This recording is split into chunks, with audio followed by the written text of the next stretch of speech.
No, I'm not quite. No.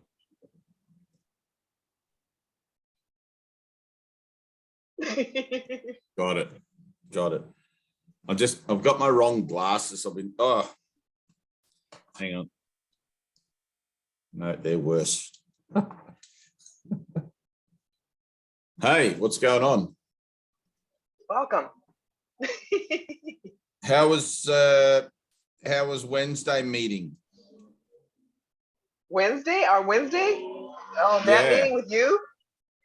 The after hours, John? Right. It was everything. Totally. It was everything. I didn't think we were going to do tonight, actually. You didn't think you'd do tonight? You weren't going to be... No, I thought it was the wrap after that meeting. I thought that was the last meeting. Drop mic like it's done. So. Well, that was the last meeting. Yeah. It's always the last meeting. Yeah. I had a really strong physical reaction to it. You know. Good. What else is new? What else is new? Good. Put that one up, that episode up on the... For Everyone sure. should watch that. Yeah, for sure. It takes you right to the edge. Right to the precipice. Yeah. Well, that's where you want to be. There's nothing happening. There's nothing happening when you step back from there. And once you've seen it, like, what else are you going to do? That was everything. Right. Wow. But really, there's nothing else. So let me just get my thing. I'm all over the place. I've got people in and out all day here, and tomorrow, and the next day. It's crazy. So we were doing the lessons. Do you want us to keep going, or you wanna just go jump right in? No, that's okay. We'll just do stuff. Okay. I just want to spotlight you.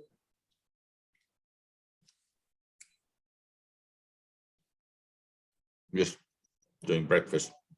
So I've been trying to do some koans. I saw that.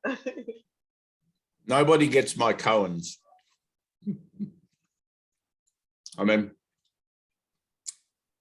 nobody needs to get them but me. But I discovered that it's like any declaration. So you put anything up on Facebook or you say anything to anybody, it's immediately open to interpretation. Right? So what I say and what you hear me say, I have no clue what you're hearing. Right? So it could be anything. But in this energy where we're doing transformational stuff, you're always referencing the higher level. So we seem to find ourselves down here in this worldly sort of goop, and everything's on a horizontal plane. We're sort of looking around, cause and effect, react, attack and defend. That's the nature of the transient mind. But the eternal mind, the one that we're attempting to align with through utilizing Christ's vision, always requires an upper, like to take it up to the Holy Spirit, up to God, you know, like in a, not in a literal sense, but in a figurative sort of sense. Rather than trying to solve our problems out here, we're going directly to source to realize there are no problems. Okay, that's a process. That's whatever it is for each person. So when you put a declaration and everything up, it's like, I know perfectly well that my declaration is designed to, what would you call it? Rock the boat, right? There's no point in not rocking the boat. You can't keep people happy in this, right? Jesus came along and upset absolutely everyone around him, right? He had to keep going from town to town to town because he came along. He kept telling people, this is not your world. You don't belong here. Follow me, and making it reasonable why you would do that. But so when you put up a post, when you put up anything, you're not putting it up with the idea, or like I'm not, I'll keep it singular. I'm not putting it up there with the idea of challenging anyone particularly, but rather expressing the certainty of my mind through the forum into a darkness that must still exist somewhere back here, right? Because, hey, here we are, still here seemingly in the form, right? So when you make a declaration, like when we did our declarations class, like a few weeks back, right? So that was pretty powerful. Mm-hmm. And you have to maintain an integrity to that declaration you make. So if you suddenly stand up and you say, hey, I'm whatever, I'm a famous inventor or whatever, and I've invented something, you're going to have to uphold some kind of integrity to bring about an affinity with that idea, right? When you stand up and say, hey, I'm a child of God, you're going to have to be able to uphold some kind of integrity to, because you teach through example, right? So you uphold some kind of integrity to maintain an affinity with that idea as well. But what happens is, if there's any darkness or any falsity left in you, it's going to show up out there as the denial, right? And so when you do stuff on Facebook, which is really good because everyone loves to be a keyboard warrior, right? When you do stuff on Facebook and you put up a post, you always get people that will write back, and it's usually course students who are like halfway through the workbook or whatever, and they'll be like, oh, whatever, and they'll give you some kind of whole thing. And then there'll be other guys from different disciplines and all these sorts of different things, all having a say about something. And it's really cool because it's not like there's a someone or a something else out there having a say back. It's like, these are my thoughts being presented back to me, mirrored back to me, that I can now look at reasonably and see if they actually align with my declaration, right? Or whether they need healing in my mind. Okay. So sometimes people will comment on things and I just won't say anything. It's just so ridiculous. You know, they're just there for an argument or whatever. And I look at it in my own mind. I'm like, all right, there's my old argumentative mind. I'll just let that go because we have a higher purpose now. And then other times you'll get guys that are sort of like asking fairly critical questions, you know, and it's like, you want to be helpful. But when I was doing these koans, it's like trying to explain a koan to people, like you can't, you either get it or you don't, you know. So if you've ever been on any of those Zen websites, you know, like Zen koans for beginners, things like that, you know, or whatever. So trying to work them out, half of them you just sit there scratching your head and you go, I don't get it, I don't get it, I don't get it. Because the mind that's trying to get it obviously is the mind that's in denial and is never going to get it anyway. And it literally takes a miracle, right? It literally takes something to occur in the mind in order to be able to bring about an experiential reference point that is nothing to do with the way that we work things out in the linear patterning, right? From beginning to end in the world, right? So we're told through the course and through many spiritual teachings, let go and let God, right? Which is the simplest way I could put it, where you just sort of, I don't know how to solve this problem. I'll leave it up to God. And you don't write anything on the slate. You just leave it blank. So when you get to a certain point and you have one of those blank moments, right? It's an indication. It's a like, if you want to call it a holy instant or whatever, you can. It's an indication that you're on the right track. And when you have something go on in those moments that gives you an experience of something that's higher or non-temporal, you kind of have to teach from that, right? You can't teach from down here anymore because something in your mind has changed. You've experienced something that's higher than anything on offer down here, and your integrity naturally wants to rise up, right? And teach from there, because you teach what you need to learn. And as you teach that you are the Christ because you've had a Christ experience for a moment or a holy instant or whatever, as you teach that, your affinity with it becomes stronger, right? If you don't teach from it and if you don't express from it, if you just go back to your normal life, it'll become something that was just, oh, I had a light moment 20 years ago, or I had a light moment 10 years ago. And because you don't teach from it, you're not holding yourself accountable to it. Right? And it gets co-opted by the ego, and then it was just something from the past, right? It's up to you, right, or up to me to keep that alive, to keep that light burning, that lamp burning on the table, right? Jesus doesn't say, be still and know that I'm God, and then just go back to normal, whatever you were doing. He says, shout it from the rooftops, right? In the Bible, he literally says, what you hear in the ear, shout it from the rooftops. What happens to you, any experience you have, shout it from the rooftop. Represent it, right? Represent. So you have to represent this.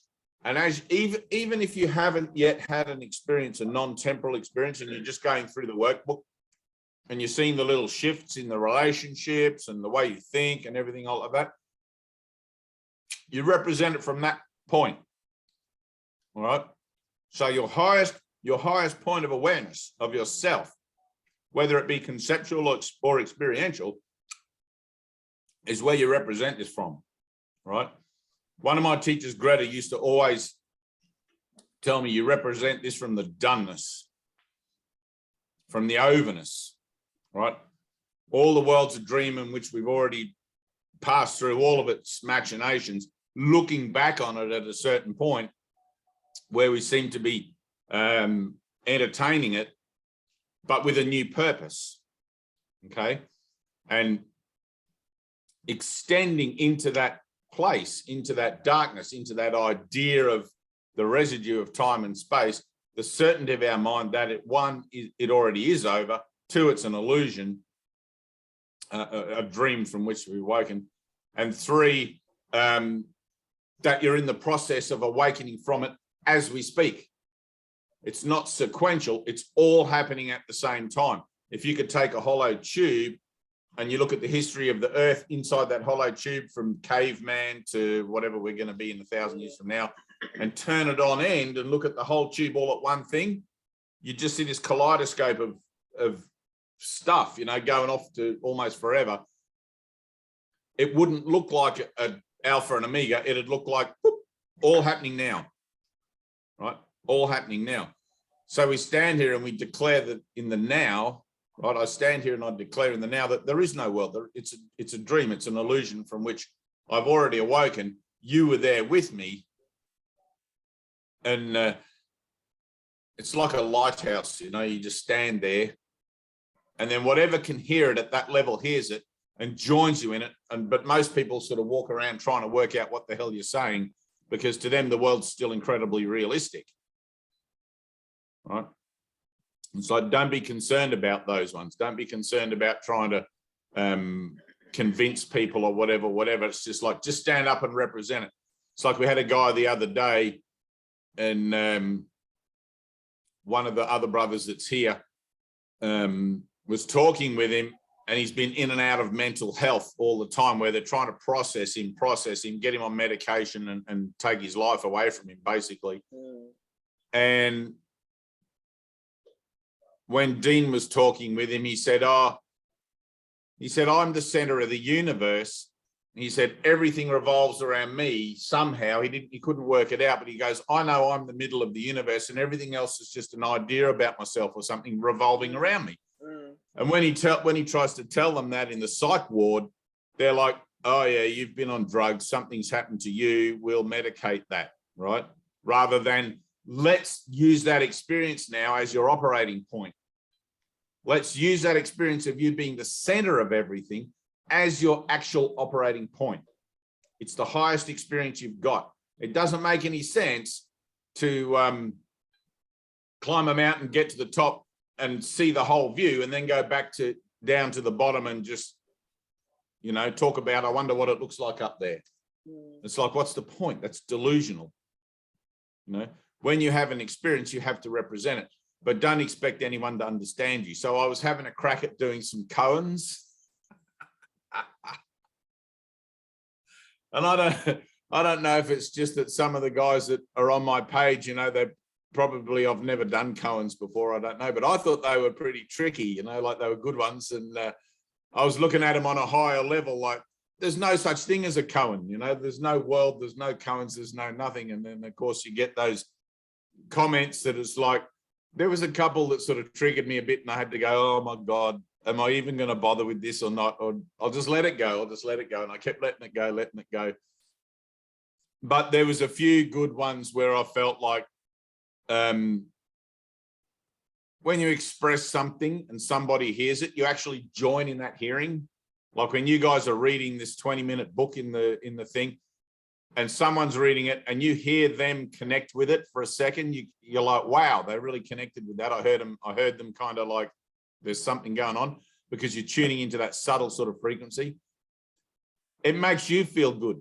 And the feeling good isn't just because of that connection, like on the level here. It's because there's something going on a higher level that you're both connecting with, right? The workbook and the words and everything are just symbols of symbols. They don't actually mean anything at all. The Course in Miracles doesn't mean anything. It's just as illusory as anything else within the frame of time and space. But at least it's telling you that, right? At least the Course is telling you that there is no world. Forget the world, forget this Course. Right? Come with holy empty hands unto your God, and then hopefully you'll have an experience. But anyway, so I just thought that was kind of funny to do a few little Zen style declarations and just see what comes back. When you start to see everything rightly, just like keeping my finger on my nose, when you start to see everything rightly, that there is only me, I am the center of my universe, then everything becomes a declaration. It's like a lighthouse shining the light out there, right? So you become the center of your universe. Whatever needs to find you will find you. Whoever needs to show up will just show up, right? It's not like you have to charge around trying to convince people, hey, you should read this book, or nothing like that. It doesn't really work like that. You know, the Spirit will send them and put them in front of you, whoever needs to be there. So everything becomes a kind of a declaration of there is no world, and it doesn't matter how you express that, through a koan, through dance, through whatever, through poetry, art, through the example of your own divine indifference, perhaps towards whatever seems to be going on around you, as long as you're being honest that it's not divine denial, you know, that you're not using denial inappropriately. But everything simply becomes a declaration. So rather than, and you can judge the shit out of it, right? Because the Holy Spirit uses judgment for your holiness. When you come from that place and your expression is referencing, let's say, something that's not temporal, right? You can say whatever you want about it, because you're coming from a place where all of your saying is only bringing you to the point where you can recognize the non-temporal nature of it anyway, right? Judgment doesn't apply in that, right? But it's through your judgment and seeing where it is you're judging things that you're going to finally get to that point where you don't use judgment anymore in that same way.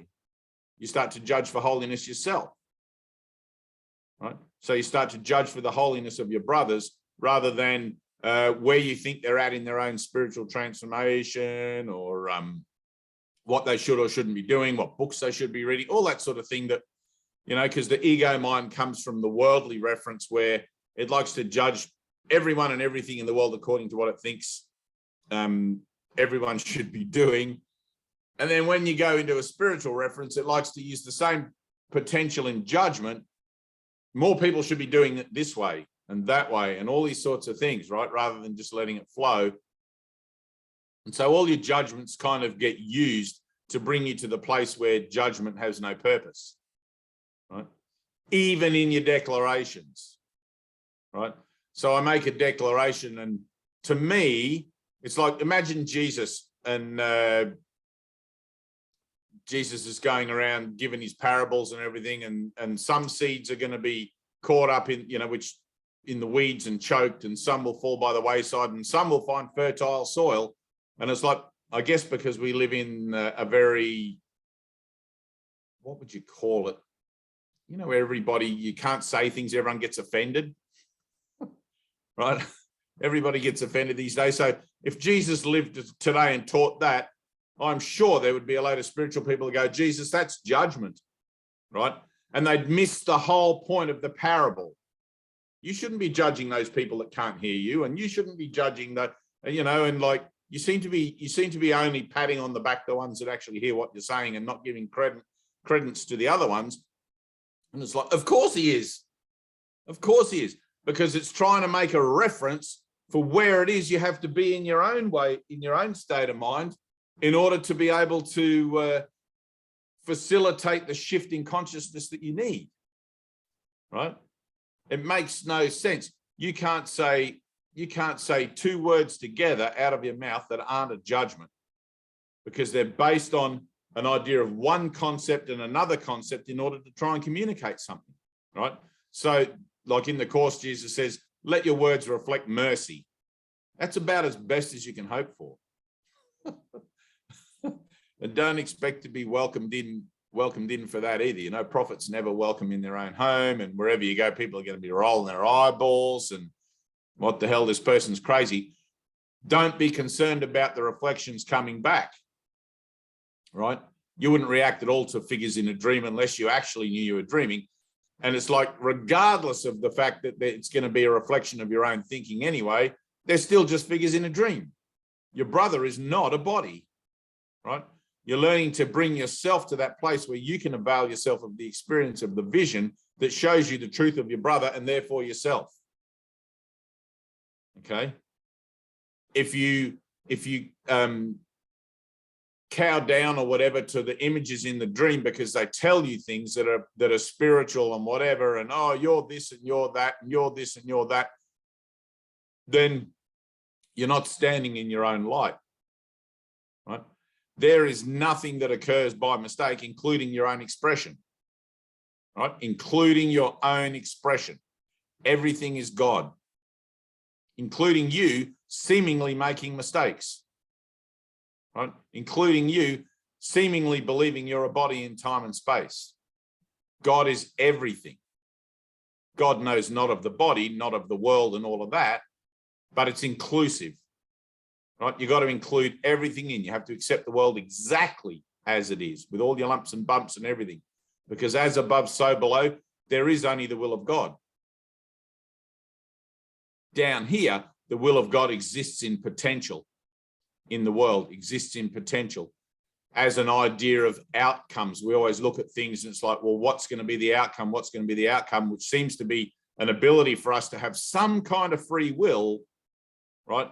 Which keeps this delusion of possibility and potential going. But in actual fact, it's always going to be whatever it's going to be anyway. You can't do anything about it. You can't go back in time and say to yourself, oh, I could have chose the other option. You can't, right?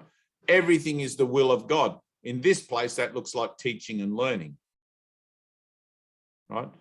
You learn to harmonize, if you like, or associate closer and closer or higher and higher with the will of God in you as an idea of peace, inner peace, by being willing to learn how to do that, right? That requires both the unlearning and the relearning of a whole bunch of principles that can then be applied to bring about a result.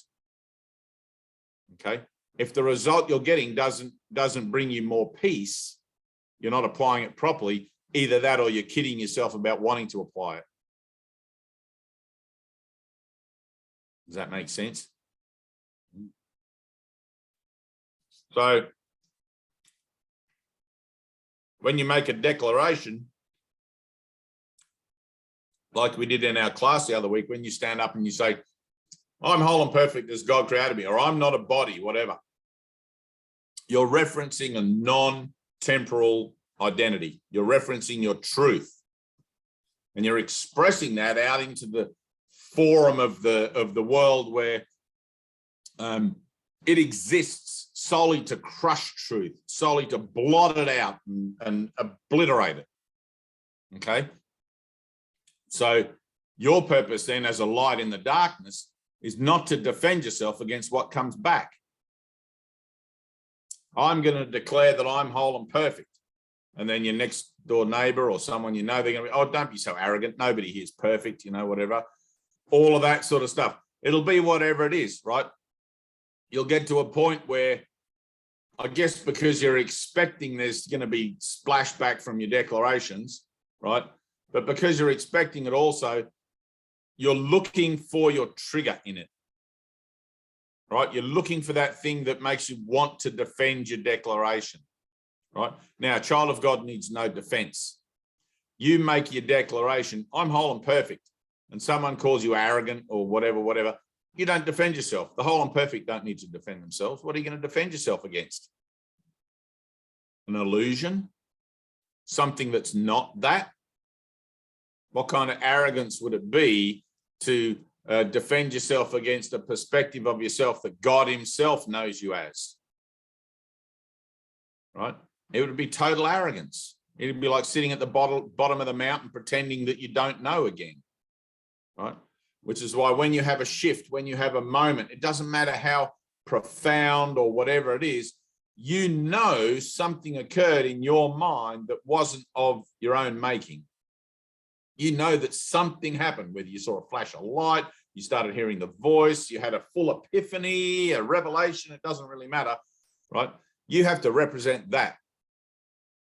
Now, your awakening proceeds along kind of logical lines. Your awakening is this thing that keeps gentle pace with you. Jesus says keeps gentle pace with you. One thing follows the next, follows the next, follows the next. There's a plan, right? The experience you had yesterday, even though it's already gone into the idea of yesterday, it's still active in you because everything is in you now, right? The experience you're going to have tomorrow or the next day, it's active in you now. You haven't had it yet, only because your mind isn't ready to actually abandon the allegiance to whatever it is in your own thinking that's preventing you from seeing that it's already actually there. Right? Your enlightenment is now. It's not tomorrow. It's not next week. It's not a year from now or 10 years from now after you've done so much service and all that sort of stuff. It's in you now, okay? And you have little glimpses of it, which shows up in all these different kind of spiritually experiential ways. And it's like looking at, what's that Zen teaching about the three blind men with the elephant, and one's got the trunk and one's got the tail and whatever. But anyway, you have a holy instant and you're like, wow, what was that? Something happened. Or wow, I had this relationship and now it's healed, and whatever, all these things. And you're putting the little bits of a puzzle together. You've got to continue to represent, like you're continually stepping up, forming a tighter and tighter or a more harmonic allegiance with that point of presence in you. Okay. Sometimes you can go for a whole day. Oh, I forgot to do my lessons. I judged someone. I got angry. Whatever goes on in the whole day. Eventually, what happens is you'll go through a whole day and you realize you didn't have any of that. Right? You're harmonizing more and more and more with the flow of the universe. It's like, wow, I got through the whole day today. Nothing pissed me off. That's great. How did that happen? I don't know. Usually I'm very reactive and everything pisses me off because I hate the world and hate myself. Right? So you start to have this kind of like harmonic happen where you come into an alignment more and more and more with the Christ presence in you, and you start to abide with it. And as you begin to represent that, you abide with it more. All right. The world's going to try to knock you down. Don't be stupid. What's got into you? Maybe you need to check into the mental house. Why don't you just forget about all this stuff? All these things will come back, right? And the more that you step up defenselessly, the more you'll be able to hold yourself in a greater and greater alignment with that presence that's within you now. Okay? It's like everything, this relationship over here, this relationship over there, that one at work over there, and these ones from the past, whatever, they all get healed. They all get healed miraculously through an action of forgiveness. They all begin to point in the same direction. They all begin to reflect peace. They all begin to line up. All your ducks start to get in a row, right? And it becomes more and more obvious where your ducks are not in a row, and you want to just put them in a row more. And you have to make that declaration and stand in faith with the Christ in you. Right? and let the pennies fall where they may. Let the pieces just, the backflash or backsplash come back at you and stand there defenselessly, right? If you defend yourself, you're denying the truth of your statement, right? Why would you defend yourself against figures in a dream? Let them be as vicious and cunning and whatever as they want to be and say whatever they want to be. They can't do a damn thing to change who you are or what you are, because that's held inviolate by God, right? The moment is given you, therefore, to step into that awareness and to represent it and to become it by representing it, right? You teach what you need to learn, right? And as you teach this, you learn it. You don't learn this by just reading the book for the last 20 years or who was it when after our Wednesday meeting, somebody said, oh my God, 16 years of lessons all come to an end in one night, right? That was awesome. I couldn't have asked for any greater result unless somebody actually stepped over the precipice and went into the light. That would have been, you guys probably all went back to your day jobs though, I would guess, because here we are. Right. How long are you going to do that for? Right? I don't know. Yes, you do. You do know, because somewhere in your mind that's already occurred, right? Somewhere in your own mind, that idea of transcending time and space in its entirety has happened, right? But in this process, in this whole kind of like waking up, evolution, whatever you want to call it, the associations that want to tether the consciousness to reference points externally on a spiritual plane are still really strong and too strong to break, right? I think it was Shankara said that without some kind of inner death, your bonds to the world are too strong for you to break. You've got to get to the point where we were on Wednesday night, where you die inside, right? Where the ego has nowhere to go, right? And that's that point that we got to, right? That's a good place. That's the edge. You're right on the edge. What are you going to do? Go back into the world, or are you going to jump? Back into the world or jump? Back into the world or jump, right? That's every moment, right? You get to a kind of a place in this where you see that edge so often, you begin to hear yourself telling yourself, I'm not going to step back from the edge. Next time, it's like an alcoholic. I'm never drinking again, right? Until finally you don't drink again, right? With this, it's going to be, I'm going to jump one day. I'm going to jump until finally you jump. Right? You may not have the faith yet to take that, you may not have that leap of faith to actually jump yet, or you may not have that stum or enough suffering to make that leap, but you will, because the Christ is in you, right? The limit on time and space has been set, and the time of your awakening is already like tick-tocking away in there somewhere, waiting for the bells to chime, and it'll happen, right? Whether you like it or not.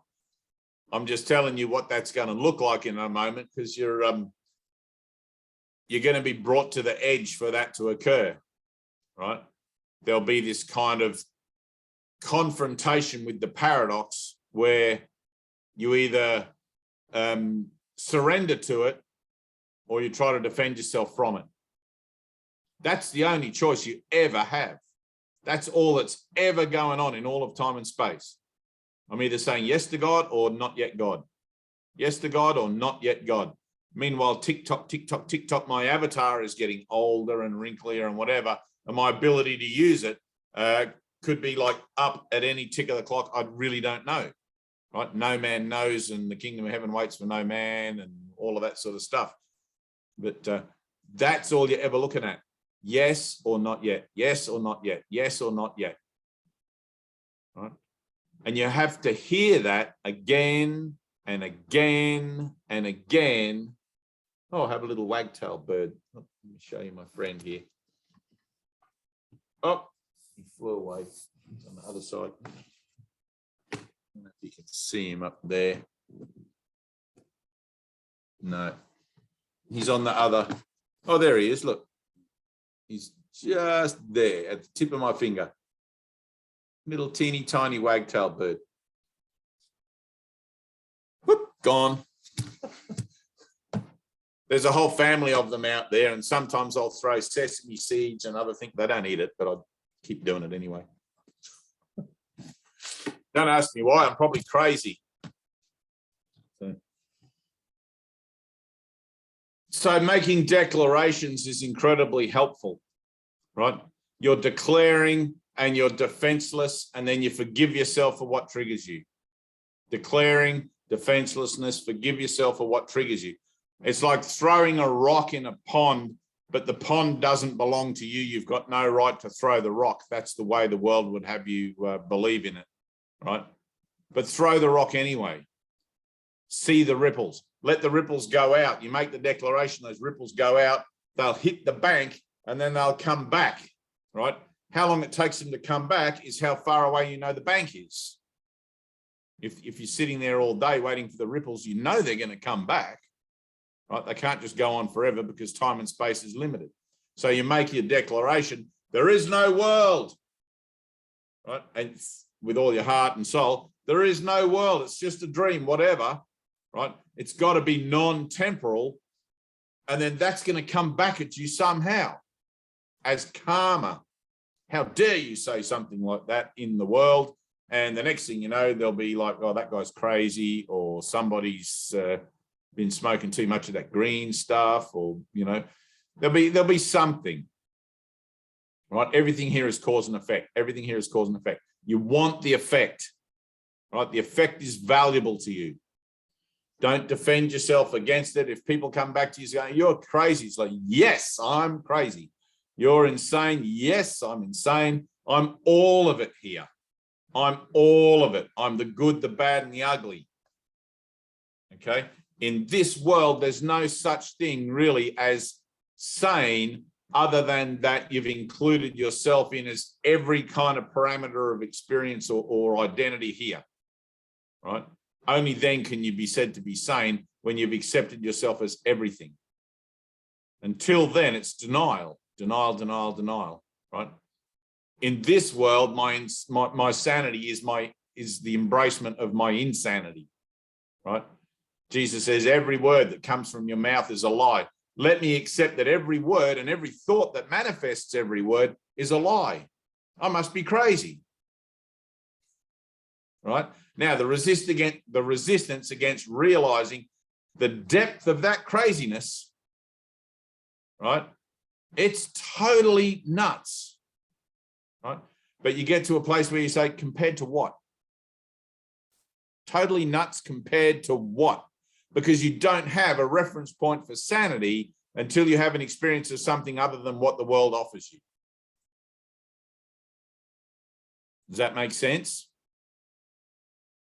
Your only reference points for sanity until you experience the love of God, your only reference points for what you want to term sanity as are the opposite ones of the ones you call insanity. This person's got it all together. They've got a car and a job and a family, and they seem to be able to manage their lives in a capable way, and blah, blah, blah, blah, blah. That's just as insane as the person running naked around the park going, woohoo, woohoo. And, you know, it's all insanity here. The Buddha said life is suffering, not part of it, all of it, right? The whole dream is denial. If God is sanity, if God represents perfect peace, or the awareness of the presence of God within represents perfect peace, not having that as a reference, you have no choice but to use, let's say, your highest perspectives of what you would call sanity within the framework of the insane, right? So it's like in the asylum, it's like that guy's really insane, and that guy's not too bad. They'll probably let him out next week. And that guy, he's so insane, we don't even know what category to put him in. But hello, you're all in the asylum.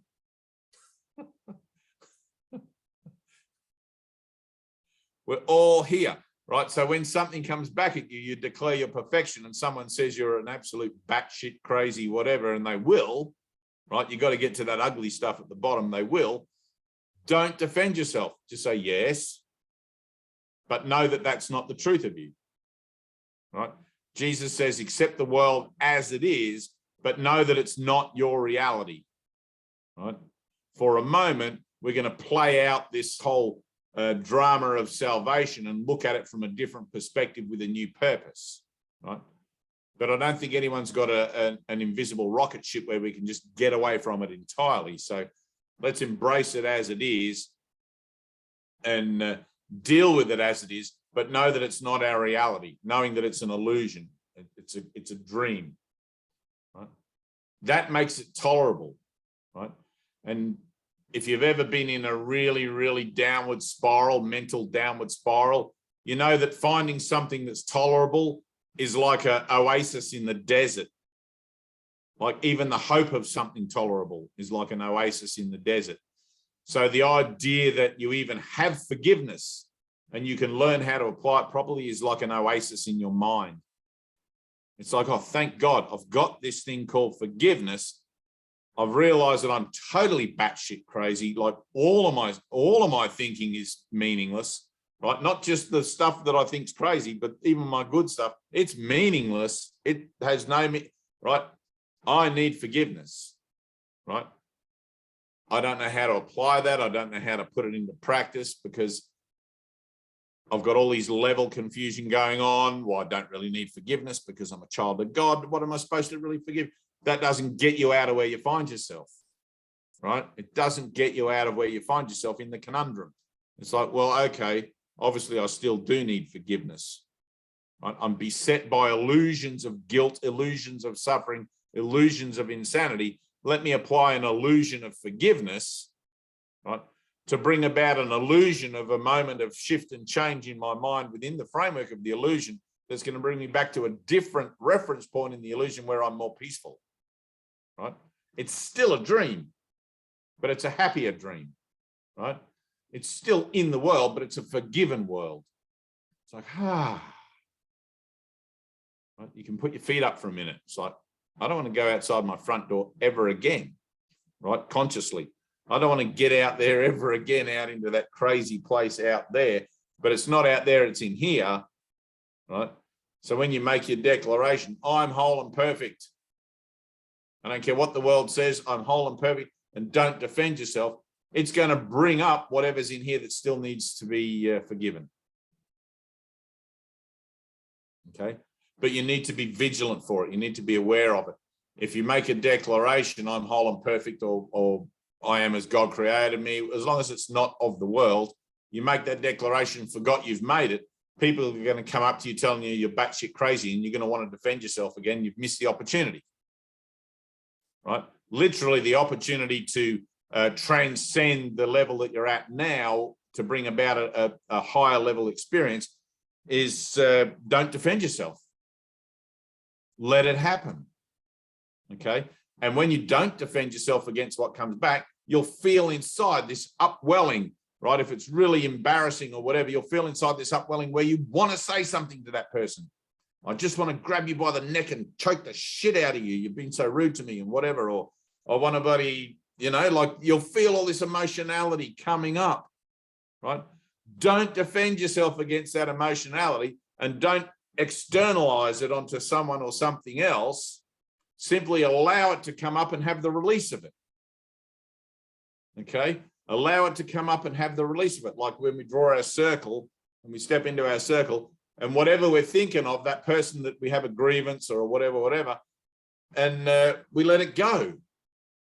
We give it to the Holy Spirit. Here, take this. I've got all this emotionality. Someone just called me a batshit crazy and I'm feeling really, really annoyed about that. I want to shout at them or I want to do something, but I'm told I have to be defenseless. I'm in conflict, right? Help. Okay, help. Vinka, are you there? We can't see you. You've got such a chirpy face. I just sent her a message. She didn't respond. Oh, did you? Maybe she's not there. Maybe not, because she didn't respond to me. Vinka. I said the same thing. Oh, there she is. There she is. There she is. Oh, now I feel like this. You didn't respond to me. You have to turn this down the bottom, down here in this side of the screen. You turn your camera on. That's right. You've done it now. So welcome. So anyway, when I did, like yesterday, I thought it was a really cool one, and then I've had these people. I don't know. I've been defending myself against it, I guess. Right. So I've been trying to justify why. Well, you always think there's going to be the hope that someone's going to hear something, you know. It's like, maybe if I can explain it differently, but in the end, you just have to go, nah, they're never going to get it. Move on. Right. So it's like Jesus said, 2 in 10,000 will hear this. So I don't worry about what the reflections of my own process are particularly doing, but I sort of live in hope, I guess, a bit that, you know, you like to think that you can be helpful. Sometimes all the help you can be is being of no help at all. Just walk away. Anyway, Vivian, what's going on with you? Did you hear me then, or you didn't hear me? You have to unmute. Okay. Yes. What's going on? Oh, someone just walked in and I needed to respond to them. I'm sorry. Oh, no, that's okay. I was just thinking, you look good. You're looking more radiant and a little bit more like coming back to life. And yeah. You go back to one of the first meetings where you attended. It looks like somebody just opened the casket and you were in there like. Yeah. Dear one used to say, look at all the dead things. It was kind of an in joke, you know. It's a judgment, but it was a kind of a funny one. You got to have fun with your spirituality, you know. As long as you don't take it seriously, it's all good. Yeah.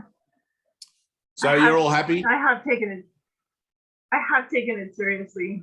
No. You kind of do at the start, you know, because it's so bulky as an idea to take on board. You kind of have to stop being an idiot and focus and try to study it and make sure you get it. And then you kind of come out the other end and you can start to have fun with it again, right? But yeah, it's like when I know, it's like when you have to study for anything. It's just like, oh, I hate study, you know, like you'd much rather be goofballing around with everything. So right. Especially when you think you already know it.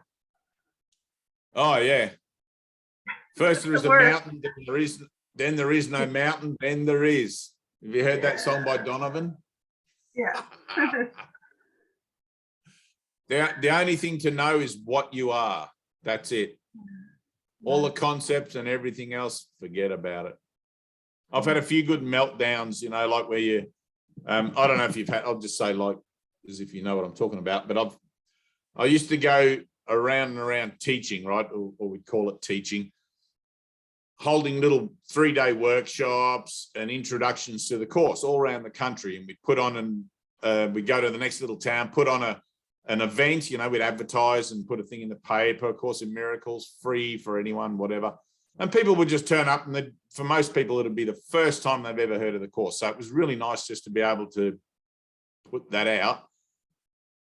But there was quite a few times when you'd have people, or I would have people that were very religious or whatever, and they'd come back at me with biblical stuff. And I'm not a biblical scholar. I mean, I've read the Bible once end to end, and I've read the New Testament a few times over and over, but I couldn't quote you chapter and verse on anything. So there's always these guys that are very good at the chapter and verse stuff, and they'll quote it like it's like this sacrosanct kind of, you know, and if you don't abide with it exactly, you're doomed. And it's like, I love the idea of being doomed. Doomed is a good place. Right?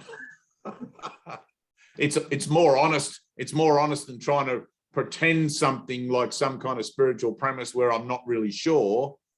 You know, it's refreshing. It's like, no, I'm fucked. I need help. I'm always doomed. But I've had a few moments in those sort of situations where I've just fallen to pieces, and it's like all of a sudden I can't think of a comeback. You know, I can't, because like the temptation is always to want to defend yourself or to be able to meet that where it is. You know, it's like, all right, I got nothing to say here. I got nothing. Yeah. Right, I got nothing, bupkis. That's actually a good place. That's actually a nice place to be. It's really clean and refreshing. It's like a fresh mountain spring, you know. But the thing that I really loathe in this is when you go to a group and everybody's got their books and they're all, you know, very vigilant and the whole thing, and nobody's having any fun. No, everybody's, you know, it's like you feel like walking in there with a beer in your hand or something. It would be sacrilegious. You know? So, but it's like they're all my old ideas of things, and you know, when you process through that. Nowadays, I don't care less. I don't like I used to think that it had to look a certain way or not look a certain way, and I'd get that reflection. You know, now I don't care. It's like, look at this. A course meeting looks like a Zoom thing, and you know, whatever it's going to be. Yeah. May I please ask, when you started this last thread, you used 3 terms: declaration, defenselessness, and one more, but I don't remember what the third one was. Oh, I was waiting for you to tell me. I don't remember either. Oh, declaration, defenselessness. Maybe forgiveness. That would probably follow. Okay. That's kind of the main one, actually. You can't forget that one. Yeah, and that's our only job, right? That's the most useful. Yeah. But it's like, Vivian, don't put it as a set in concrete kind of process, right? Let yourself fuck it up. Let yourself get it wrong, right? If you're sitting there trying to work it out so that you can apply to how I said it tomorrow, you're missing the point of what I'm saying. You're free to get the results of your own thinking, including making mistakes about how you process your own spiritual transformation. Yeah, I'm doing that part really well. Good, because that's how it is. You see what you're doing in your own mind. I'm only telling you that you're probably doing it all wrong, right? Because I know that I'm doing it all wrong, and I know that I need a miracle, right? I do it so wrong, I need a miracle. I need something from God to fix it for me. Please. I didn't just break a window. I didn't just knock over someone's mailbox in my 4-wheel drive. I made a whole continuum of dark light experience that seems to be a prison house for, like, exactly. I need a fucking miracle. Yeah. Right? I'm so screwed. Yeah. That would be me. Well, exactly. But you be you. We must be twins. Probably. You're probably an idea in my head that's just telling me what I want to hear. But anyway, you be you, and whatever it is I'm telling you in these Zoom meetings, just use it as a kind of a, how would you call it? Just let it hang there in the ether, right? If you're trying to document it so that you can put it into an actual application the next time you have a conflict, you're going to miss the opportunity to defer it to the Holy Spirit, because that's where you need to be in your own mind, right? So instead of thinking, what did Dave say, right? What happens is everything I'm telling you, right, is going to be hanging back here in the ether of your mind. So the next time you'll have an experience out in the world, you'll be like, oh, I remember Dave talked about that, and a penny will drop, right? That penny drops, not so you can do what I said I did or anything like that, but so you can do your own individual process with God. Okay? That's it. And maybe it will look like doing what I said. I don't know. Right? Don't rule anything out ever, but don't also close your mind off to this is how I have to do it. Right? The ego is tenacious. It loves to cling to an exact process, method, system, because that's all it knows. It doesn't like to run off the edge of the map where there's no go here, don't go there. There's no signs, there's no street sign. You run off the edge of that map of the universe, you know, it's like there's no up or down or nothing. Ego hates that because it can't control anything, right? Your mind's in there looking how to control your own mindset so that you can try to preempt how you're going to face the next moment. right? That's a form of defense, right? You don't need to write anything down. Just trust that you heard it. Unless you're writing a book, I don't know. Just trust that you heard it and it's in there somewhere in the ether. If it's useful to you down the track, it'll pop in. If it's not useful, don't worry about it. Okay. I used to sit and listen to Ted for hours every day, right? For 6 years, hours. He would just talk twice as much as me. I would sometimes only hear 2 words he said in a whole day of chit chat, but those 2 words were incredibly helpful. I knew I didn't have to write them down. I knew I didn't have to try and remember them. They were just in there because I heard it. I heard me hear it, right? I heard me hear it. I heard me take it on board. It made sense. It went click in my consciousness somewhere. And I just trusted that when I need that information or that whatever it is to in a situation, it'll be there if it's meant to be there, right? Because this is entirely miraculous. I'm learning to become miracle-minded, not dependent upon my own ability to maintain some kind of disciplinary association with the concepts. Right? Fuck the concepts. You don't need a Course in Miracles. You don't need 365 lessons. If you really wanted to, you could step into the void now and remember your Father perfectly. Right? The whole thing with the Course is Jesus knows you'd have no intention of doing that because that would end the dream. So we're just going to lead you to the edge gently, gently, gently, gently, one lesson at a time, one day at a time. Let's look at this again and again and again and again in a different way every time. And you'll sit there and you'll say, oh yeah, I get that, I get that, I get that. And then all of a sudden one day you'll be at the edge and you'll go, holy cow, how did I get here? Like on Wednesday night's meeting, right? Tina nearly had a baby and she wasn't even pregnant. She didn't think she was. Right? But that's the whole point of it. You're always, it's like everything's always now. Your enlightenment is now. Your liberation is now. It's the acceptance of it. Do I want to accept it now, or do I want to play around in the dream a little bit longer? You know, there's only one thing here that you need to know, and that's what you are. Nothing in the world is going to tell that to you, reveal that to you. Nothing. Because it doesn't exist within the framework of the world. All the trying to work it out, all the notes you take, all the books you read, they're all pointless. Listening to me, pointless. Why would anyone listen to me? You've already got the power of God in you. I'm only ever going to keep telling you that again and again and again until finally you go, oh, hang on a minute. I heard that. I heard you say that. I'm going to live from that from now on, right? You're free. You're completely free. That's the scariest thing you're ever going to hear. You can never die. That's the second scariest thing you're ever going to hear. You can never, never die. That's terrifying. You can never die. You're depending on death to get you out of this. At some point, hopefully before your body becomes too unmanageable. Right? But that's not going to get you out of this. There's only one thing that'll get you out of this is the realization, not the concept, that you're not even in it to begin with.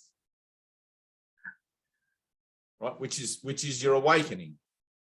When I had my awakening, I realized that there was no world, because what I saw made more sense to me and was more true to me than anything the world's ever represented. I realized immediately that the world was completely false. There's no trees, there's no clouds, no sky, no ocean. There's none of it. None of it exists. It's just a fabrication made up. And here I am as this conscious avatar being, looking at it from within it, seemingly from within it, trying to work out what the hell's going on. Right? Stop trying to work out what's going on and just wake up. Stop trying to work out what's going on and have an experience. Right? Now, when do you want it? No. Right. Now you have to ask. Father, I need an experience. Right? I need to remember. I need to wake up. Right? But you got to ask with nothing in reserve. You can't ask with a back door open and just in case you don't like it. I'll give up the world and follow you, Jesus, but if it's really shitty, I'm just going to come back. If it's really shitty, my boss said he'll keep my job open for me. I'll go back to being a fisher of men. You think the disciples could have gone back to being fishermen? Imagine Simon, the tax collector, going back to being a tax collector after following Jesus for 3 years. It's like, what the hell? What's he going to do? What would you do? What would you do? You follow Jesus around the hills of Galilee Basin, you know, for like 3 years. You see all the stuff goes on, and then Jesus disappears, poof, you know, gone. See you later. I'll see you when you get home. And you're like, it'll be like a Monty Python movie. Now what am I going to do? I'll just go back to making sandals or being a fisherman. You can if you want to, but it makes more sense to be about your Father's business and to step up into the holy sandals of Christ, if you like, and to make that declaration. Whoa, I just saw something that was beyond explanation. I just saw a man transfigured in light, healed the blind, healed the lepers, you know, all of that stuff, bread and loaves and fishes and stuff. I have to tell people about this, right? And so the disciples went here, there, and everywhere, up to Greece and India and whatever, and told everybody what they saw, right? And everybody probably went, you're crazy. You probably drank some of that cactus juice, you know, and whatever. Like, and they would have had to be defenseless in their own reckoning of it, right? Just the same as you. Dust off your sandals and move on. If they don't want to hear it, dust off your sandals and move on, right? But it's like your own process is no different to the process of the disciples. You've got in your hands a book that says there is no world. Now what are you going to do? Put it back on the shelf, pretend you didn't read it? What are you going to do with that? Right? You can sit there and muddle it out in your own head what you're going to do with it, or you can be about the expression of it. Right? Let me live from spirit and declare, whether words or not, it doesn't matter. Declare my passion now for a non-temporal version of myself, a non-temporal identity of myself, and see where that goes. Because I see that everything I was doing before wasn't very helpful. I just went round and round and round in circles. And it kept bringing me to this place where I'd pick up this Course in Miracles book, or I'd end up at church every Sunday. It's like, why am I here? I don't even like church. The seats are hard. The guy talks in a funny voice and they take my money off me. Right? But there's an opportunity there to learn. There's something in you that knows that there's something going on. You can't quite connect with it on a level that it's going to be useful to you yet but it's there. You feel it. There's something not right in the world. You feel it. You feel this sort of call for something more than what the world seems to be offering, right? The entirety of that call is available to you now, right? It's like I feel like an encyclopedia salesman. I'm standing at the front door and I'm saying, look, you can have all these encyclopedias and know everything right now. And you're like, well, maybe I'll just take A to D, you know, or see how that goes for a minute. It's like, no, you need A to Z. You need the whole encyclopedia. You can't know everything without the whole thing, right? So Jesus is offering you the whole encyclopedias right now. And you're like, oh, I don't know, Jesus. I don't know. Let me think about that for a minute. Right? I'll say yes, and I'll go to a few meetings, and I'll read your book. I'll look at the lessons. All right. Right. Whatever. Right, exactly. Whatever. Thanks, Jesus. It'll look good on the coffee table, Jesus. But that's how it is, though, right? As soon as you get a true offering made to you, the ego jumps in, because it always speaks first. The ego jumps in and goes, oh, let me analyze that. Right? And instantly, the ability for you to say yes, simply say yes to the offering and have it be what it is corrupted by your need to analyze it. Right? It's like, oh, hang on a minute. You mean just say yes and let it be what it is? Let Jesus say what he says in the course without me having to understand that and just let it in? Yes. That's what it is, right? So in the white edition, hang on, let me just show you. This is a perfect example. So here we go. This is my book B, which is a bit battered around, and book A. So in the white edition, there's no table of contents. There's no chapterization. There's no numeric reference at the end of the line. There's nothing. It's all out, right? You can't pinpoint it in your head the same way that you do with the other versions of the course or with the Bible, you know, chapter this, line that, whatever. You can't study it in the same way, right? The ego loves to take something that it hears and compartmentalize it into something that makes sense compared to other things that it's heard that are similar that also make sense, and therefore build up a witness to there could be credibility in this, right? Or dismiss it, whatever.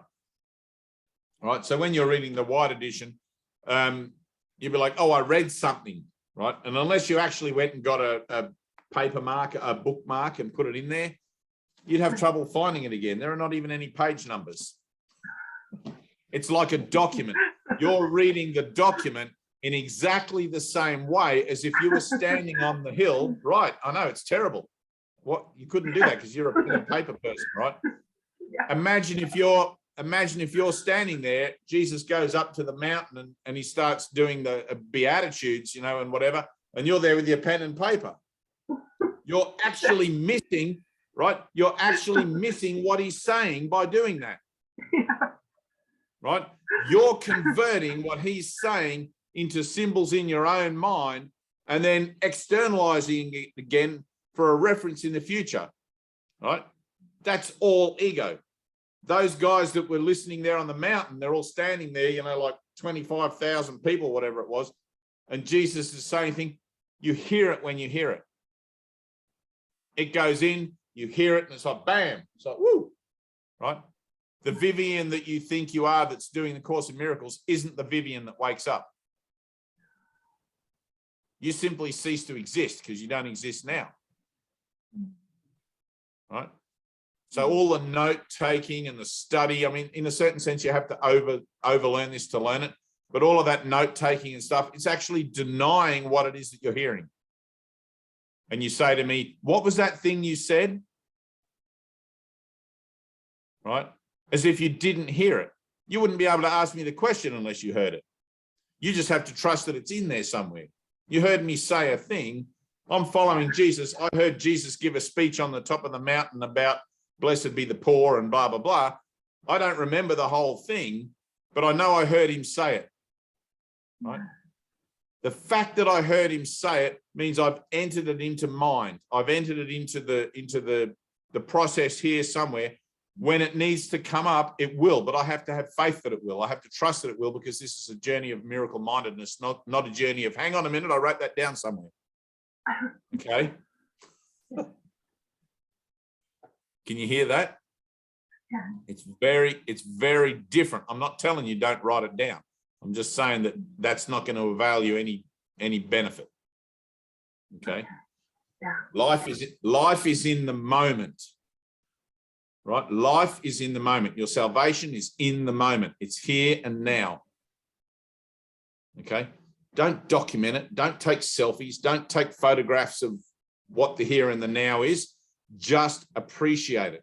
Just accept it, include it in, let it in, and let it do what it needs to do to you, because this is a completely organic and natural process. As soon as you want to put your own 2 cents worth in, you're getting in the way. Jesus simply says, listen. Right? In your listening, you'll learn. In your learning, you'll do. Right? Listen, learn, and do is the motto for the course. Listen to my voice, learn to undo error, and do something to correct it. Right? I think the only person he ever told to take notes was Helen.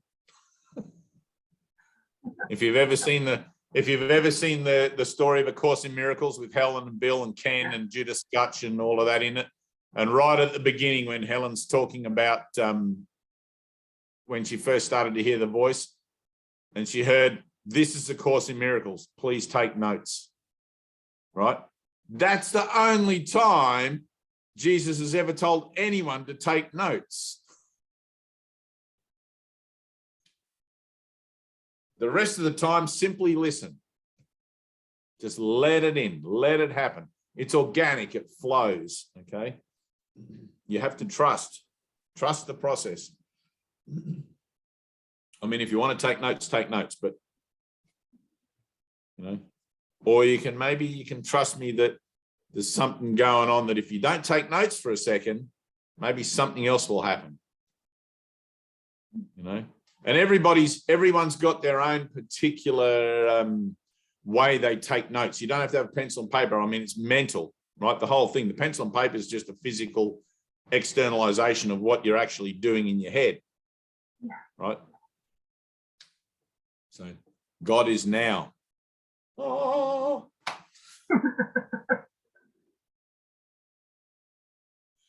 And that's it. Like, it's not more difficult than that, right? It's so simple. Everything. It's like Ted used to say that there's stuff above your pay grade, you know, and like the ego always wants to know what's above its pay grade. But right now the pay grade is be a miracle worker. That's it, right? But the need for miracles is temporary. When you fulfill that function, then you can go on to something else. All right. To be a miracle worker takes one thing. Listen. All right. What do I do in this situation? Everything's going crazy. Everyone's shouting at me. Everything's like all over the place. What am I going to do? Oh, let me listen. All right. Because instead of all that voice that tells you everything's going crazy, there's another still voice in there that if you listen to it, it'll tell you exactly what to do. It's your true guide, your higher guide. That's all you got to do. Listen. You can sum up the whole course in one word: listen. Right? From that, everything will proceed along logical lines, and you'll be able to process your own particulars perfectly well. It'll be completely apparent. There'll be nothing left out. Every jot and tittle is accounted for, and be like, Vivian, simply do this. Get your pen and pencil. No kidding. Doug, what's happening? I love that. I love that painting you did. The one that I commented looks like Miro. There was a definite Miro-esque kind of. Yes, I'm glad you liked it. I also enjoy it. I know. It's got something. There's a something there. You know, and when you see a paint. Yeah.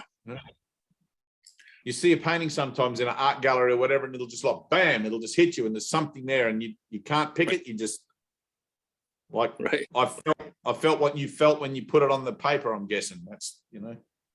What's funny is that all these moments come up, and I look back at these pieces, and I couldn't for the life of me figure out how I did it or why I did it, or I know. Yeah. And also I could not repeat it. It's like looking at great art saying, well, I'm going to repeat that again. And I can't do it. No, you can't. We're talking about being in the moment. It's kind of, you know, right. A nice way to talk about that. Oh, my battery is low. Hang on. Uh-oh. Yeah, it's exactly like that. Oh, I got to turn on my electricity.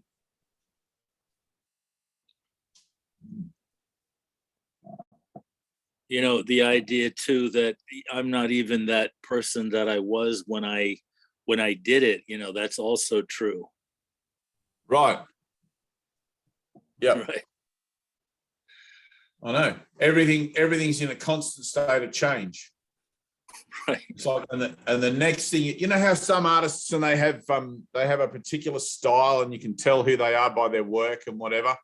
Yours is so eclectic, like you're just totally in the moment with it, and it's just like whatever comes out. And it's like, I can tell in my mind, you have no clue what the hell you're painting. It just comes out, and it's like, there it is. That's what it's meant to be. That's what's been trying to get out of my head. Yeah, that's exactly it. It's like therapy.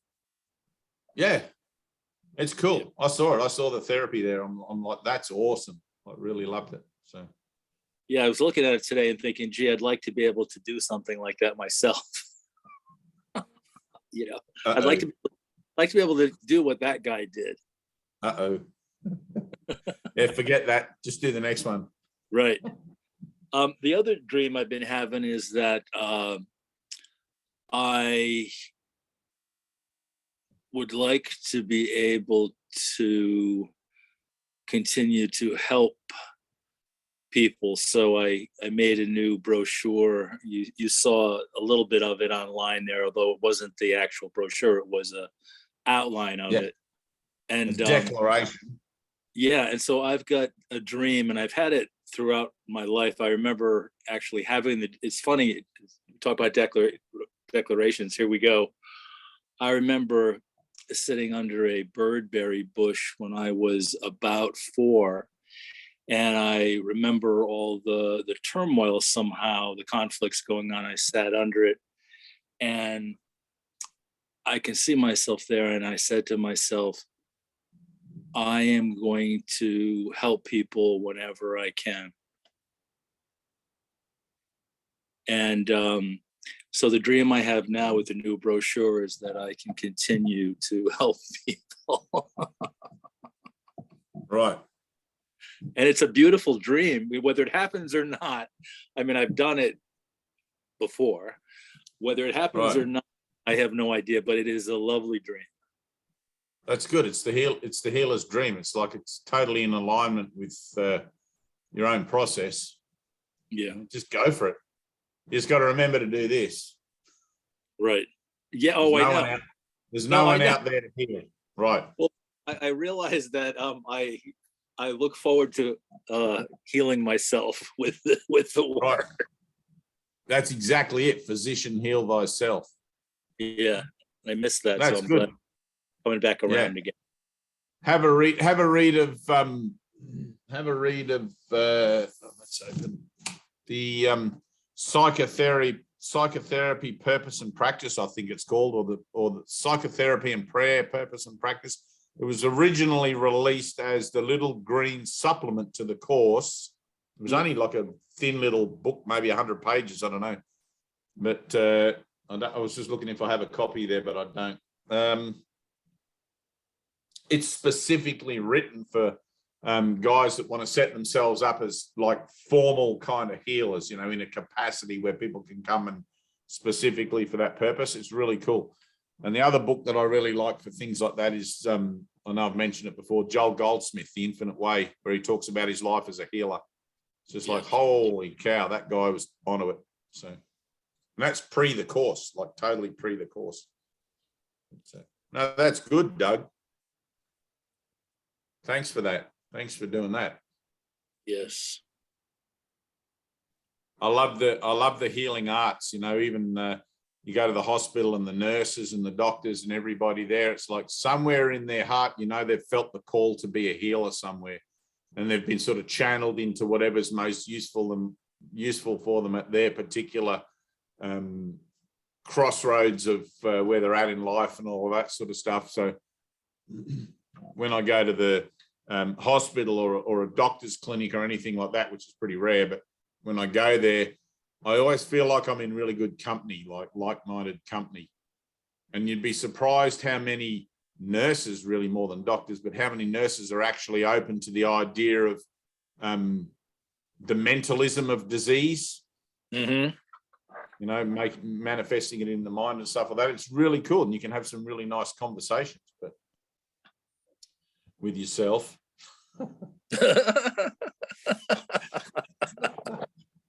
Right. I know. It's like everything, the plug gets pulled on everything. It's just like, I didn't hear you. Learning to laugh at myself, you know. You get all excited about something and then boop, Jesus pulls the plug. Oh, well, yeah, several times in my life, I'm very excited and nope, pull the plug.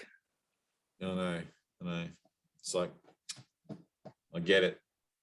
And you have to be grateful. Like you have to be grateful. It's like the universe has given you a bit of a reorientation or a reset. You know, you sort of like, oh.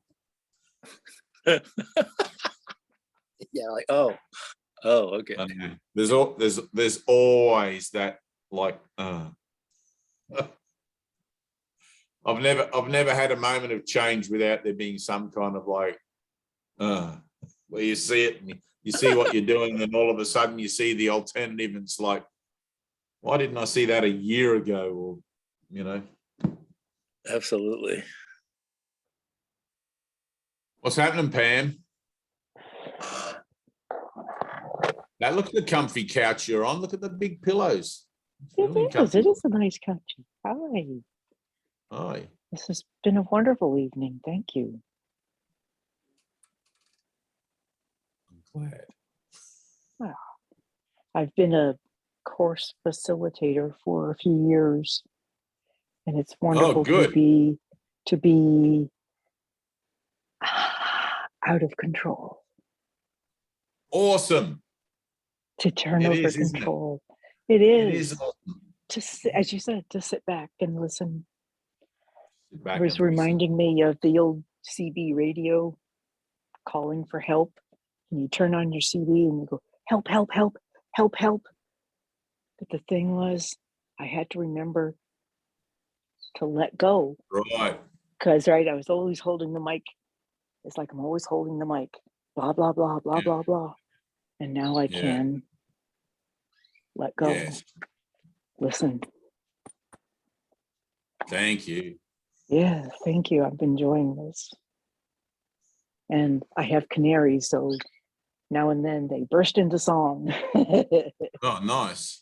Yeah. And I just had a CB fitted in my truck, so there you go. Yeah, all right. Citizen band, all right. I'm gonna go and sit in there and hang on to it. Yeah, help, help, help, help, help, help, help. Yeah. I won't even ask for help. I'll just hang on. Oh, yeah. Just dominate the airwaves. Yeah. Sometimes you white knuckle it a lot, you know, and then you go, oh, that's right, ask for help. And then listen. And then listen. Just listen. Then listen. It's always there. Because I mean, that's kind of how I had been for so long, was calling for help and then forgetting to listen.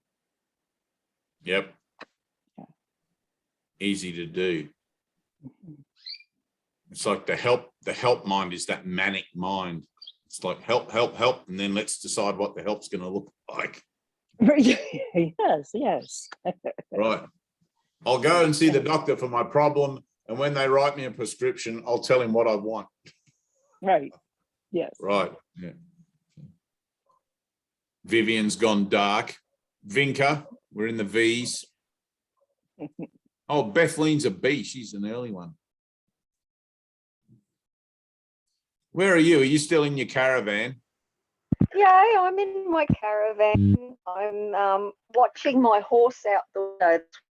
Turning around. I've sort of put her around a big bunch of guinea grass so she can't wander off. And I went for a little ride this morning to clear a few cobwebs out of my computer.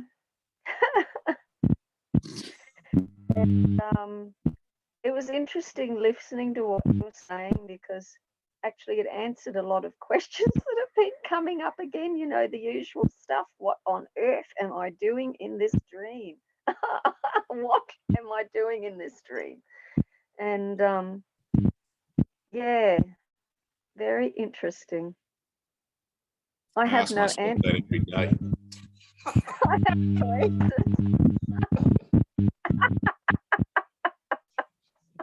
Wake up every day and be like, oh.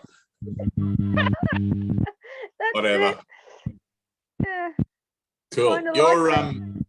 Your sound connection is not very good. You're sort of like buzzing in and out and stuff. But... Yeah, I probably don't have a very good reception here. So right. I'm lucky to actually have a video. Well, good. All right. Hey, Bethleen, what's going on? Hey. Can you mute your thing, Vinca? That's it. Thank you. I just really resonating with everything you were saying and talking about. And lots moving. Good. Yeah. Just like full time, you know, just the course full time here. Yep. So everything, you know, happening or not happening or whatever is just using that, bringing a lot of darkness to the Holy Spirit, a lot of things peeling off, you know, it's a full-time thing. It's amazing. Yep, it is. It's all or nothing. It's all. So I'm just all right now. So everything you were talking about, you know, all the subtleties of attack and defense, you know, seeing all of that, like just the eyes opening more and more, seeing the, you know, the wrong-minded, how it's just so habitual and so strong, you know, and I always say, you know, I don't want to be here, and I got to get out of here, you know, this I'm done, and yet, you know, I'm starting to see the places I'm addicted to this world, you know, this dream. Right.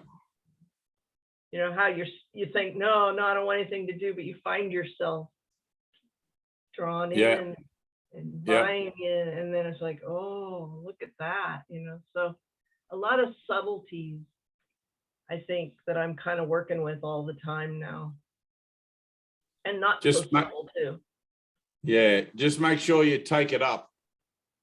Yes. Well, otherwise, you'll be looking out here for subtleties and everything forever and ever and ever. Right. Right. Like what you were saying about not taking it so serious too, you know, like I take everything so serious, and it's really important to me to do it by, you know, and then like the moments that it needs to relax and loosen up, you know, finding my rigidity, and, you know, so it's just a constant. Right. Yeah. It's just part of the process. This too shall pass. Yes. Right. So you'll have this thing where all of a sudden you'll be going along and there'll be rigidity and there'll be whatever there is, and then you'll have a shift. Yeah. Oh, I'll be crying one moment, you know, laughing the next. I'm just, you know, there's like this, you know, kind of an insane sanity. Again, right. And I spend a lot of time alone, so it's almost like there's, you know, this like kind of but it feels like a grace from God, you know, to just have the space to go insane. To go because sane. All of this is, you know, when you realize you've been wrong about everything, it's a little crazy making there. Yeah, no, you get over that. Yeah. And realizing you've been wrong about everything and accepting you've been wrong about everything is two different things. Yeah. You know, the process of accepting I've been wrong about it, once having seen it, it's like that's more humbling and more you know, we're not used to the humbling of pride and all of this sort of stuff that sort of comes along with the self-reflection of where we're really at. You know, we tend to like to think that we're fairly capable kind of human beings, and then, you know, even in the world, you realize that you're actually completely off tap. Yeah. Like it can throw you for a six. But that's all good. You know, by the grace of God, everything comes around full circle. You know, everything comes around. It's like there's been so many times where I've read stuff in the course and all of a sudden it's just like my whole rug gets pulled out from under my feet and all the blocks fall, the house of cards comes tumbling down again and again and again. And eventually you just learn not to rebuild it. Right. Just stay at the bottom, right? Why would I want to be right about anything in this place? God damn it. You know, and yet the defense will continue, and then you're like, right, wait. exactly, of course. Because that part of the mind that's still attempting, you know, in the residue of the identity, even though you're now in the process of releasing it, there's still this residue that remains in you as potential. And that potential has nowhere to go other than denial.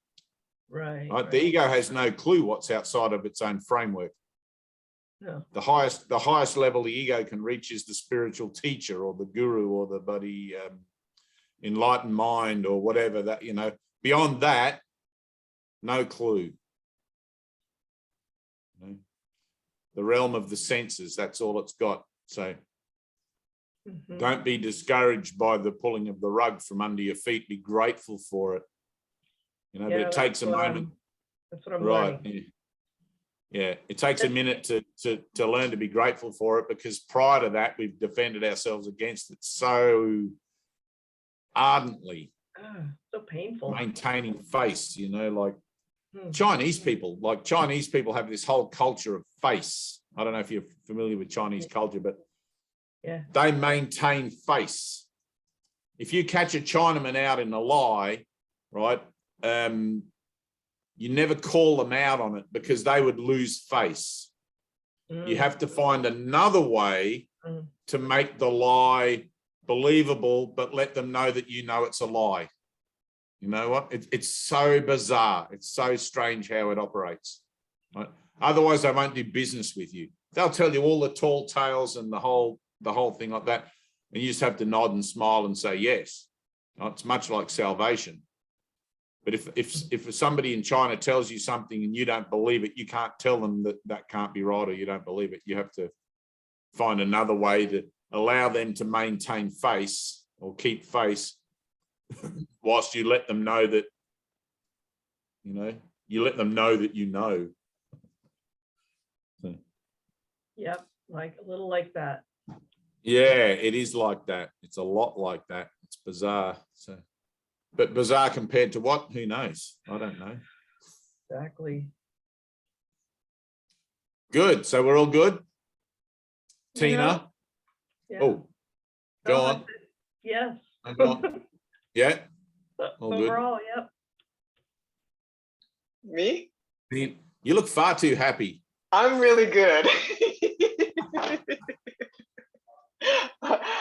You should have called me yesterday, though. Actually, anyway, it's been so good. I could feel your vibe. I could feel your vibe yesterday.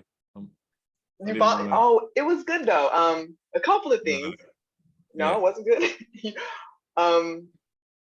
When you were talking about the listening thing, it just I guess triggers the memories. When I was an actress, I would never highlight my lines specific from in the script, and I would get scolded all the time for not highlighting the separate. I just wanted to be able to listen to what was being said. I would read the script and I would just listen to what was said, and then just naturally what needed to be said would come out. So I would never highlight.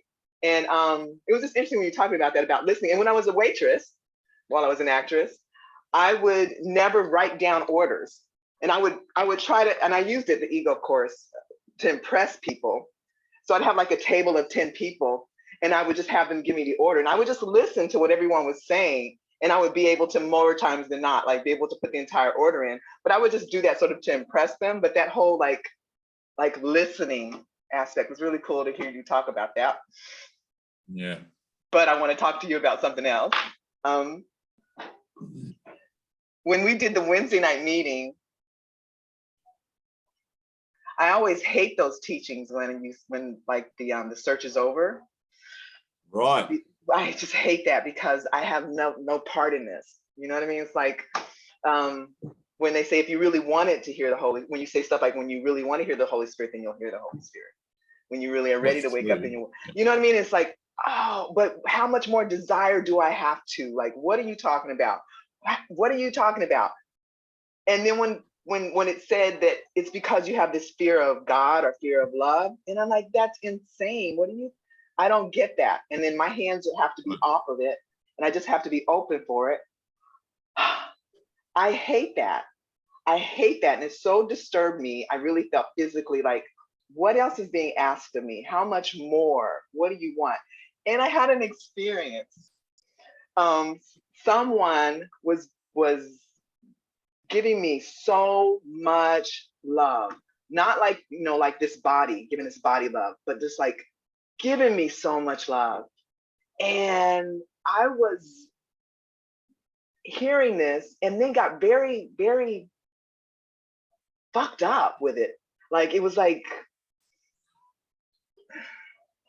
he asked me about my experiences, like my spiritual experiences. I had none. So all of a sudden there was this word, the unworthiness. And then I was like, I fooled him. Like he thinks that I'm like something, like I'm like the Christ. I fooled him. And then it spiraled out. Like I'm fooling everybody. I'm not the Christ. I'm fooling Dave. I'm fooling God. Like I'm fooling God. Like I'm this big fucking fraud. I'm fooling. And I spiraled into all of this unworthiness. Like my mind was going crazy and it was saying, you should just kill yourself. You should just kill yourself. And I was like, I'm really not going to kill myself, but I'm okay if I just go ahead and die because I have just fucked up everything. I fooled everyone. Everyone thinks I'm Christ and I just can't. And but it was like, I didn't, the whole day, I was just like, the whole day, these thoughts were like on me. And it was like later in the night, like almost I went to sleep and I heard you say in my head, you're mind training. And I was like, fuck, these thoughts don't mean anything. Like, what are you doing? Like, these are not my thoughts. And it was like this little like switch like happened. But what was so cool was there was this this truth, this honesty that came out because I find it, well, I don't know if I'm analyzing it, but it was like this whole thing of like, I don't get what you mean. I am rejecting God or I don't want the love of God. It was an actual experience of this love coming at me. And I totally do like reject it. So there was this honest like moment of, it's true. So I could have like an honest prayer, like, oh, I am responsible. I don't want this love, but I changed my mind. I do, but I could be honest and not just immediately reject these things that are being said to me. And then there was this like openness and it's, oh, it just felt good to just like, that just dropped. And I don't know what any of that means, but it feels really good now. It is good. It's good. Right you have to see it and you saw it. So there it is. Yeah. Everything.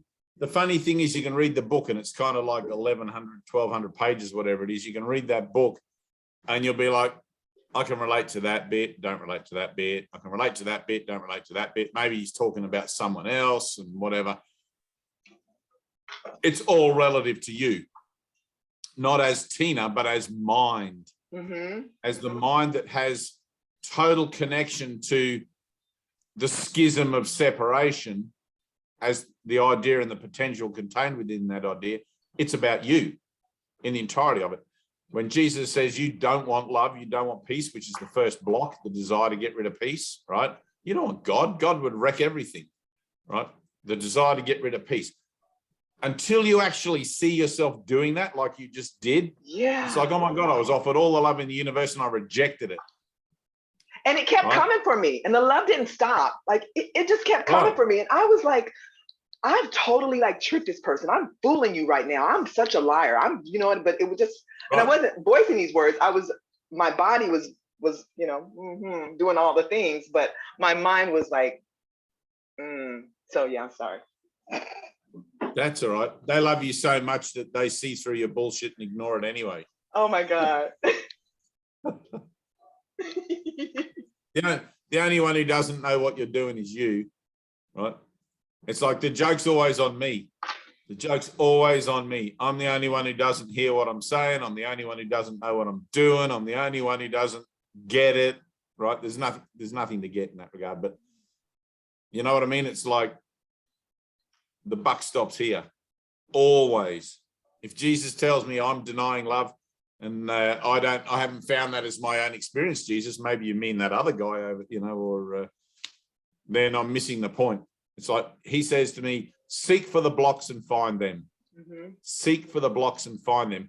Just because you seem to find yourself here with a spiritual book and able to read about love and all these things, and you're telling yourself, oh, well, I don't want to deny God. That doesn't mean that the running program going on back down the stairs in the vault of your deep, dark mind isn't pumping out those Amityville horror kind of tunes. Deny God, deny God, deny God, deny God. You just can't hear it.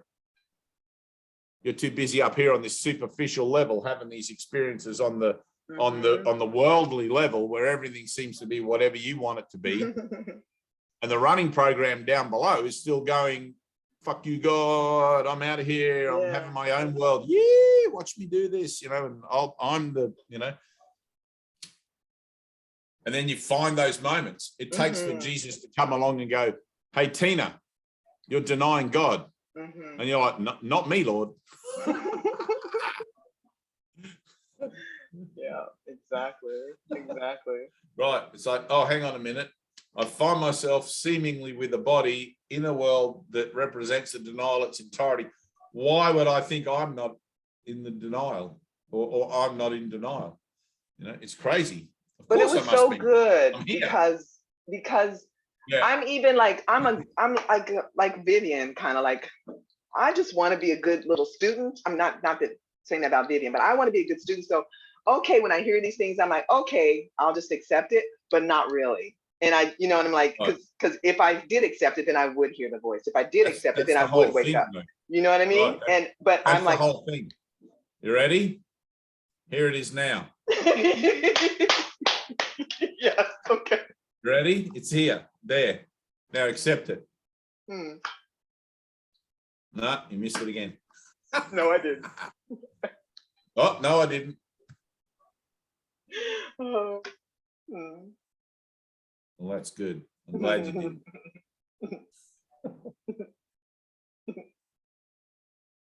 It's always that.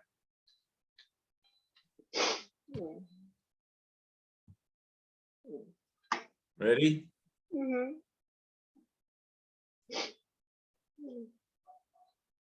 The next moment, it's in the next moment I have where I don't have a thought.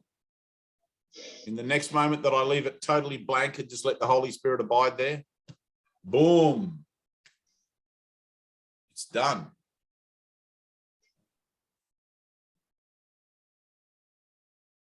Just takes one instant, one moment of yes, unreserved yes.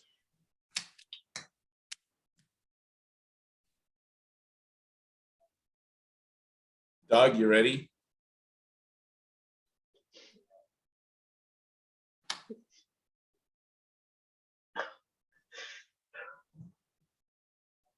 It's the same thing. It's the same moment. There is only one moment.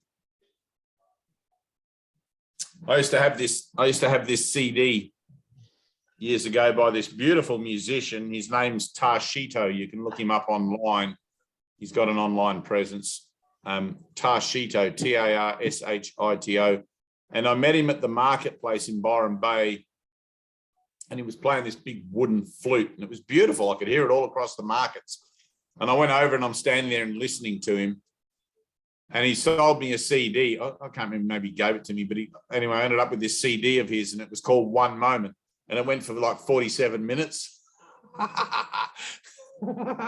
It took me ages to work out what he meant by one moment, you know, like the whole thing. So how everything, because I talked to him about it, you know, years later, he's on Facebook or something. And I wrote to him and I said, bro, I just have to really express my gratitude for that CD, you know, like it really like led to other things and, you know, opened a doorway or planted a seed or something. I think people have been trying to plant seeds for ages and I'm just so oblivious, just so caught up on the,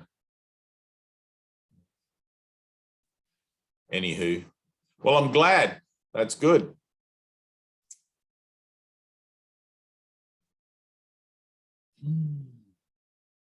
All right, let's do a little release, shall we? Anyone up for that?